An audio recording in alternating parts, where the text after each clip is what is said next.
शरीर की थकान को दूर करना सीखें। यहाँ पे हर आदमी थका थका सा रहता है और थका थका सा काम करता है। तो नमस्ते, मैं पवन यादव इसी के बारे में जानेंगे कि शरीर की थकावट को दूर करना क्यों ज़रूरी है। आप दिनचर्या में क्या देखते हैं? आप अपनी ड्यूटी पे देखते होंगे ज़्यादातर लोग थके हुए से रहते हैं, उनकी थकावट दूर नहीं हो पाती है। रात को हम काफ़ी सो भी लेते हैं और दूसरे लोग भी सो लेते हैं, लेकिन फिर भी उनकी थकावट दूर नहीं हो पाती है। और रोज़ ही ऐसा होता है कि हर जगह आप ज़रा ध्यान से देखना, गौर से देखना, आपके जो संपर्क में आदमी हैं वे आदमी दिमाग से और शरीर से कुछ थके थके हुए से लगेंगे। उनका काम करने को मन नहीं है। सुबह उठ के वो ऑफिस में जाएंगे, सुबह उठ के वो खेतों में जाएंगे, चले जाते हैं काम के लिए। और जो हाउसवाइफ होती हैं वो घर का काम करती हैं। लेकिन इन सभी में आप एक कॉमन बात आपको मिलेगी, एक सभी में बात मिलेगी कि सभी चिड़चिड़े से और थके हुए से हैं। नहीं लगता आपको? तो ये बात इसलिए है कि रात को सोने के बाद में भी शरीर की थकावट को हम दूर नहीं कर पाते हैं। शरीर के साथ हम अत्याचार करते हैं, हद से ज़्यादा काम लेते हैं, हद से ज़्यादा दिमाग से काम लेते हैं।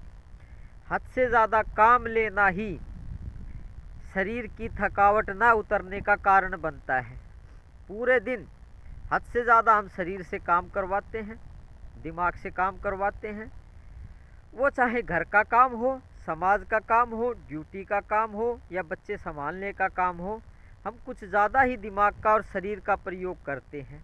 इससे क्या होता है कि रात को हम जब सोते हैं तो वो थकावट हमारी दूर नहीं हो पाती है। इसके लिए आदमी को चाहिए कि सुबह शाम कुदरत के सानिध्य में रहे। कुदरत थकावट को उतार देती है, थकावट को दूर करती है। आप अगर कुदरत के सानिध्य में नहीं रहेंगे तो आपकी थकावट नहीं उतरेगी। आप नींद की फिर दवाइयाँ लेंगे और दवाइयाँ लेने के बाद में भी आपको नींद कम ही आएगी। और दवाइयाँ भी कब तक लेंगे आप?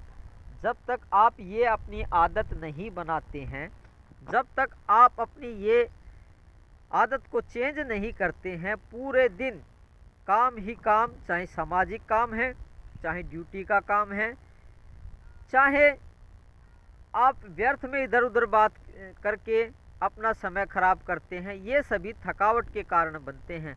आपने सिर्फ एक आदत नहीं सीखी है कि इस कुदरत में रह करके अपनी थकावट को दूर करना।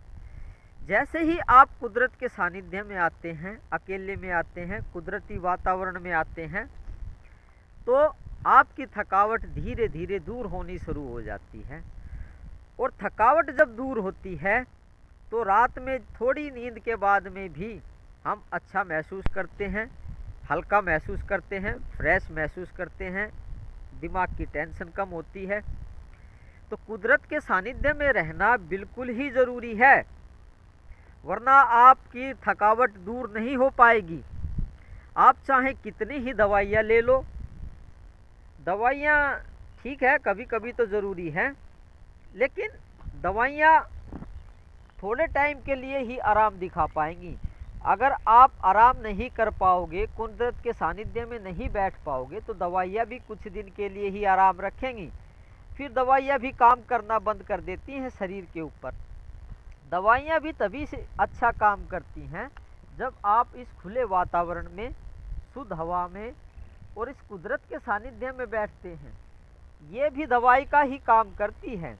ये कुदरत भी पेन किलर, दर्द को ख़त्म करने वाला ऐसे रसायन इस कुदरत में विद्यमान हैं और वो दवाइयाँ आपको दिखाई नहीं देती हैं, अनजाने में ही आपके शरीर में वे प्रवेश करती हैं और आपके दर्द को और थकान को दूर करती हैं। तो वो तो गहरा विज्ञान हो जाएगा कि कैसे वो दवाइयाँ कुदरत की आपके शरीर पे काम करती हैं। इस हवा में भी कुछ दवाइयाँ हैं, वो तो इतना आपको अभी समझ में नहीं आएगा, लेकिन हवा में दवाइयाँ हैं और वे दवाइयाँ हमारे शरीर पे काम करती हैं। अगर हम कुदरत के साथ रहते हैं और इसमें विचरण करते हैं। कुदरत का मतलब वो नहीं है कि शहर में कुछ पार्क वगैरह है उसमें बैठ लिए, 10-5 लोगों से बात कर ली। कुदरत का मतलब है बिल्कुल खुला माहौल। खुला माहौल का मतलब जहाँ पे आदमियों की कमी है, जहाँ आदमी नहीं है, पेड़ पौधे हैं, हवा चल रही है, और आपके जो आदमी हैं उनकी बहुत ज़्यादा कमी होने की चाहिए। कुदरत का घूमने का मतलब ये है कि आदमियों की शॉर्टेज, ओनली कुदरत, पेड़ पौधे, पशु पक्षी, चहचहाट, बिल्कुल ये है घूमने का मतलब।